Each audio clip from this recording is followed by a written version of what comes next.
Welcome back to another video.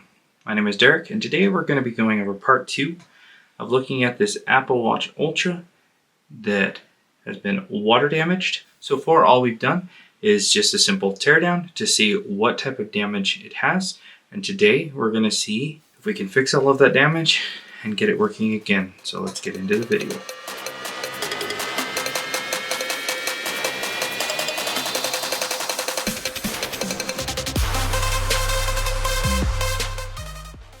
Most of this is going to be done under a microscope because it is basically all requiring solder work. So let's go into the microscope and take a look at all of the damage. Alright, picking up from where we left off, we've got the battery connector that's clearly missing. So what I'm first going to do is peel up the little sticker down here, just like that. Now we've got a bunch of solder joints. I'm a little concerned about this one, just because it's like missing. But you can see here we've got a guide point, guide point, guide point, guide point. So this is really easy to line up. We're going to take some flux, get our soldering iron out, and we'll start to melt the solder and lift the flux up nice and slowly. Just letting the soldering iron do the work for us. See if I can scratch back that joint there. Alright, now that we've got that off, let's see if we can bring back to life the pad that was corroded. Gently massaging it with the iron tip. Everything but that one. Let's zoom down in there. Let's clean it up with some isopropyl alcohol so we can really see what we're working with here. To add a little bit of flux. And it's hard to see, but there's a little joint down in the center, some type of data line, along with two ones on the side.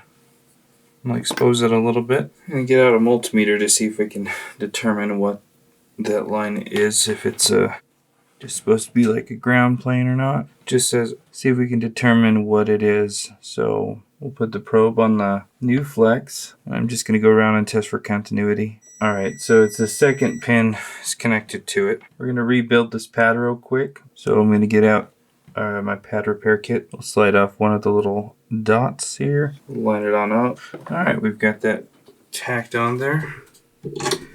Let's see if it changes the reading now with the multimeter at all. Yep, we get 0.56. So we do have what we're needing there. Take some isopropyl alcohol and we'll clean up the flux. We'll get out a teeny bit of UV mask. Coat it like that. And we'll hit it with the UV light. Alright, now that that is cured, I'm just going to gently try to scrape away and expose a little bit of it. Alright, just like that. And then what we're going to do to make sure that there's enough solder is we'll flip this over the new flex. And I'm just going to make sure that we have enough solder on the underside for that so I don't have to tin that. I don't want it to potentially come off by trying to tin it. So we'll come in on that second pad, and there we've got a nice little blob of solder on the bottom side of the flex. Now let's add some flux everywhere. Alright, we'll line up the flex cable without dropping it too many times.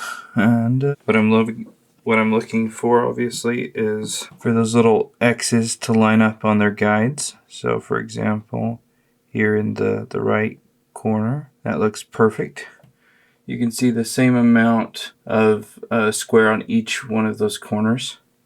Now we're going to go over to the other side, like here at the top. We're going to pivot the flex up a little bit until the top corner here lines up. And again, see if I can get rid of that glare. The same amount of pad exists, and then we can go ahead and tack down the rest. And what I'm doing is I'm basically compressing the flex cable as we tack it to make sure that there's a solid connection between each joint. And this is the one I need to be sensitive of right here. And the main thing is going to be to see whether or not we still have the right continuity. I'll turn your back on. And I'm getting 0.56 like I should be. And I'm just going to quickly go around and probe here and there. And these all look really good. Getting readings on all of them. So, clean up the flux. Now let's go and take a look at this connector. You can see that it is destroyed. And I would be putting these type of stickers back, except because of all of the corrosion on them, I'm not going to risk bridging anything together. So we'll just put some Captain tape over these joints when we're done. Let's take a look under this sticker and see what we find. Up comes the sticker, and we're finding a corroded pad. Hopefully it's not as bad as the last. Let's put some flux there. Kind of shows you if water wants to get somewhere, it will. Alright, we'll get a pair of tweezers under the flex so we can start to lift on it. Alright, it came off. Add some more flux and see what we have. Let's freshen up these pads. And it looks like that one kind of came back to life. Let's clean the flux away and see what we really have under there. And it looks like that pad definitely came back to life. Let's add some flux. Add a little bit of solder to this one because it doesn't have any on it. Alright, we'll get out our new flex. Put some flux on the top of it. Get out our iron. And we're going to try to line this guy up. Again, looking at these windows. There's one here. One here. If you just play around with one, then you can kind of shift it around until you like what you see. Alright, that one's really good. See, just the same amount on each corner. We'll go up to the other one, and it's a little harder to see, but I like what I'm seeing there. So we'll go ahead and tack each one of these.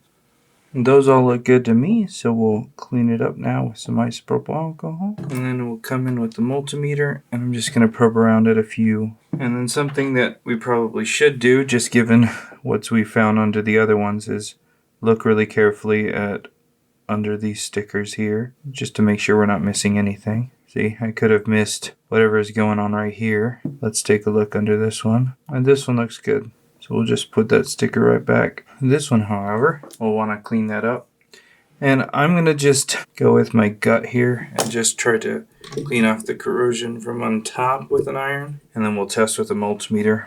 Instead of removing the entire flex, we'll clean up the area. And it looks like this one is a grounder of some sort right here. I'm going to try to scrape away a little bit of the yellow part of the flex so I can expose the trace, because I think it's still soldered on there. Let's test with the multimeter now. 0.38.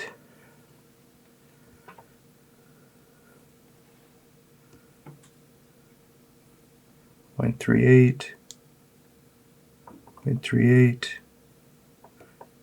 0.84. Alright, well I have that flex, so we might as well just replace it just to be safe. So we'll desolder the flex really carefully, letting the iron do the work. Add some flux, and we'll move all the way up towards the top and remove it carefully. Alright, we'll freshen up all of the pads. And the oxidized one, let's see if we can bring it back to life. Add some more flux to it and gently massage it with the iron tip. Alright, that's not working, so let's clean it up. Alright, let's zoom down on that corroded pad. And I think it's still there, it's just heavily oxidized. So I'm just going to gently take a metal blade here and see if we can remove a little bit of the oxidation. Alright, let's see if it'll come back to life now with a little bit of flux and a little bit of solder. Nice. Alright, so now we've got that all squared away. Let's clean up the burnt flux. The new flex still has the original adhesive on it. It always makes me wonder who's salvaging these flexes. Are they just heating up the board and pulling off all of the flexes? Alright, let's see. Alright, so we'll apply some new flux there. And just like before, we're going to do the exact same thing. We'll line up the flex, square it off. Alright, so the top one, you can see it's got nice and centered there. There we go. We'll get it into place. And we'll start to tack all of the joints. The tricky part of these repairs is you go through a lot of this work, and it's kind of hard to diagnose anything without replacing the these flexes that get damaged, and you don't even know if it shorted out something internally on the logic board. Let me know in the comments below, would you go through all of this work just to test and see if you can bring a device back to life? Alright, we'll clean up the burnt flex. We'll get out our multimeter, and we're going to do the same thing, mainly focusing on that bottom one to see if we have a reading now, because we weren't getting anything before. And I'm getting 0.84. 0.38. 0.38. 0.38. 0.84. Ground. That should be ground. That should be ground. That should be ground. Alright, let's take a look under this other sticker. That looks good there. The connector isn't the prettiest, but it looks like all the joints are intact. This one, let's take a look. That looks good under there. And that connector isn't the prettiest, but probably okay. Alright, so we replaced this one. These, they all look really good now. that one. This connector has a little bit of oxidation on some of those pins, but they look like they're okay. And we already checked under that sticker and it was good. So this is basically ready for us to go and try to install and see if we've made any changes. See if it comes back to life. I'm going to try to freshen this one up a little bit actually while we're here and just put a little bit of flux on it. I'll take the iron and I'm actually just going to touch it to the back. We'll heat up everything from the underside. See if we can't freshen up some of those solder joints. We'll add some isopropyl alcohol and we'll clean up the flux. That way I'm a little bit more confident in this connector. Alright, this one looks like fun as well. Forgot we needed to solder this, so let's first get some flux on there. See if we can freshen up each one of those pads. We'll just apply a little bit of solder to each one. Some are a little bit more oxidized than their neighbors, so hopefully we can get a good amount of solder on each one. A little bit more flux. Let's see if we can get that last one to actually take some solder. Alright, I think I can work with that. Now, let's take a look at the corroded connector. And that, let's see if we can focus this. There's one pin that's just like non-existent almost. Man, let's flip this over. We'll just encapsulate all of this in some flux. And let's see if we can just gently tin each leg just a little bit. So far so good.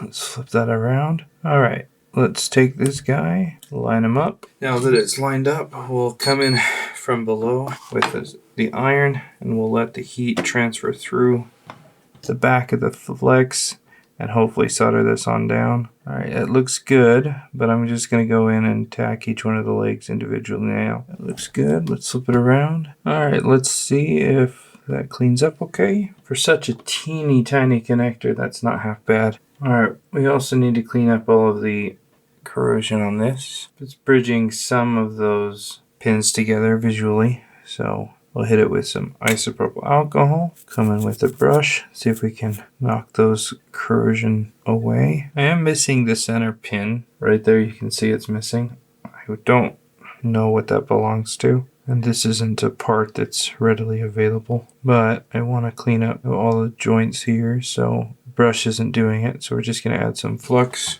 Take the soldering iron to the back of it and we'll hit it with some isopropyl alcohol now and clean it up. We'll stick this back in its little bracket here. Alright, we've got this other microphone.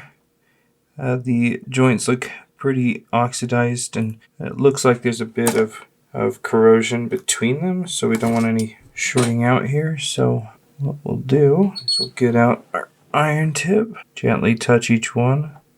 That should hopefully free up the corrosion, clean up the oxidation. Okay, that side looks really good. Let's go to the other dark side. And one at a time, we'll freshen up these joints. And let's clean up the connector. Alright, let's take a look at the display here. Got some areas of concern. I'm just going to see if some alcohol and a brush will get rid of the oxidation there. It looks good. I'm hoping this display is still okay. Alright, and let's take a look here. This connector looks pretty nasty. Let's see what some isopropyl alcohol will do. Looks really good. The joints that I'm still concerned about though are those first 7 or 6. So we're going to address that real quick. A little bit of flux. Get out our soldering iron and we'll touch each one of them. And my biggest concern was that first one because of its color. It was like a copper, like completely stripped of all of the old solder. Let's clean up the area and take a look now. Spent quite a bit of time on it, so some of this flux got a little burnt, so we'll just have to pick that off gently. Let's take a close look at that. And everybody but the first one looks really good. That 6th one is kind of like bent off to the side a little bit, so I'm going to try to bend it back, but it's still making contact, so it's probably okay. There, it's bent back. Alright, now I'm confident in that first one, and that 6th one's bent back. This connector looks good. Hopefully this display still works. Alright, so we've replaced this cable, these ones, this one. We've cleaned up this connector, even though it still has a little bit of oxidation. We've looked at this connector, this one. We've basically reworked everything. We even soldered back on that connector. Cleaned up the oxidation on that one. And now looking at the crown, the flex cable connector, as you can see, it's missing the outside piece.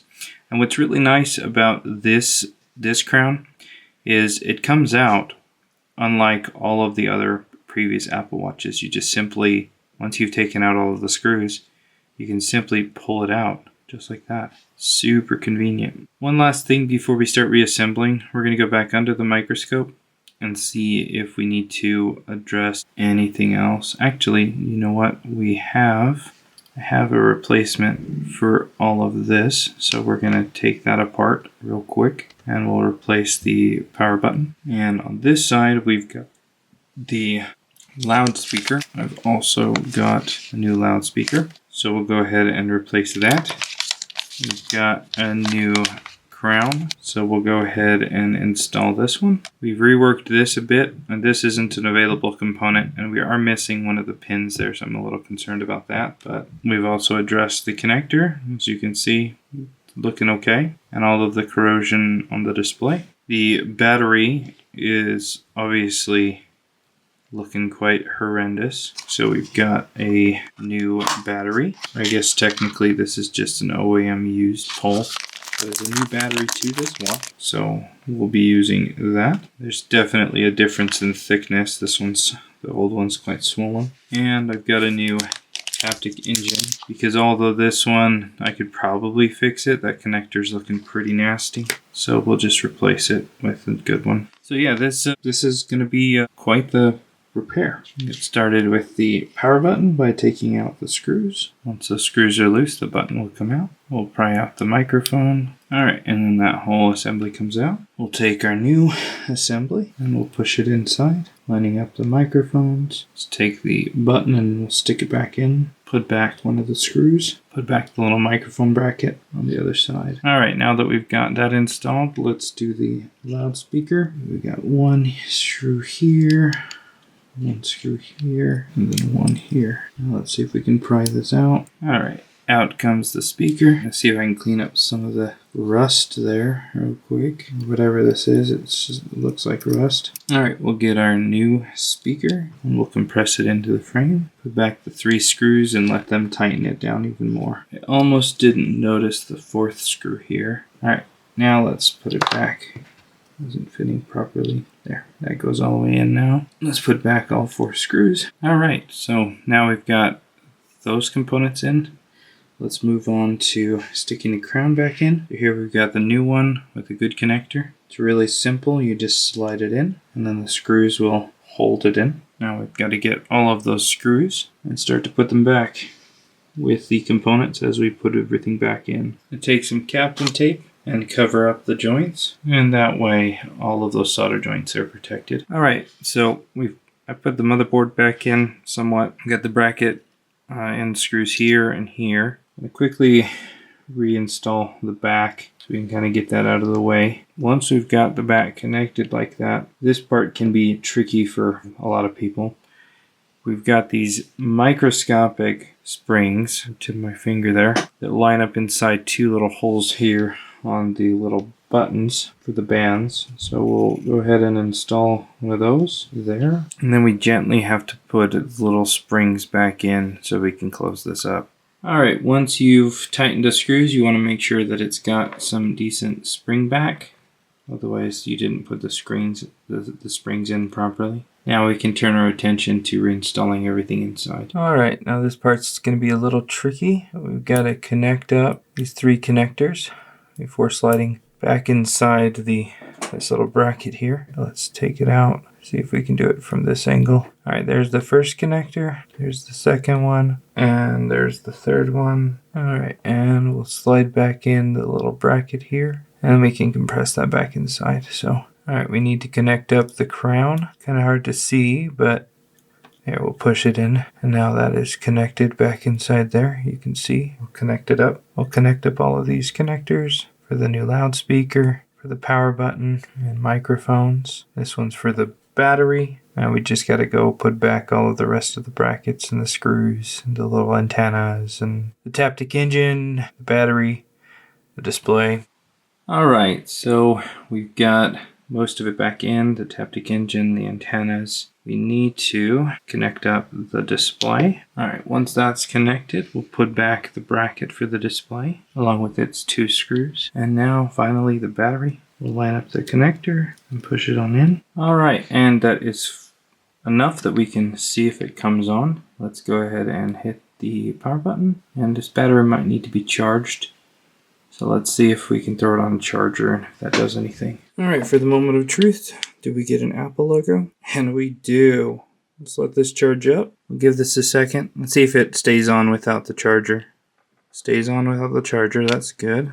Let's let this charge up. Alright, so it's up and charging now. It definitely is seeing quite a bit of work. Let's just check a few things. Let's test the touch. Go to the power button. Yeah, that looks good. So I still have to do a little bit more testing, obviously. Make sure all of the microphones, speakers, etc. work. But this is probably good to go. Alright, so seeing this watch on again is somewhat surprising, but we definitely put in quite a bit of work into it. Still have a little testing to do with it. Still have to close it up, but that's easy enough. So if you have any questions, leave them in the comments below. If you enjoyed this video, smash the like button. I put a lot of work into this one. Thanks a ton for watching. We'll see you in the next video.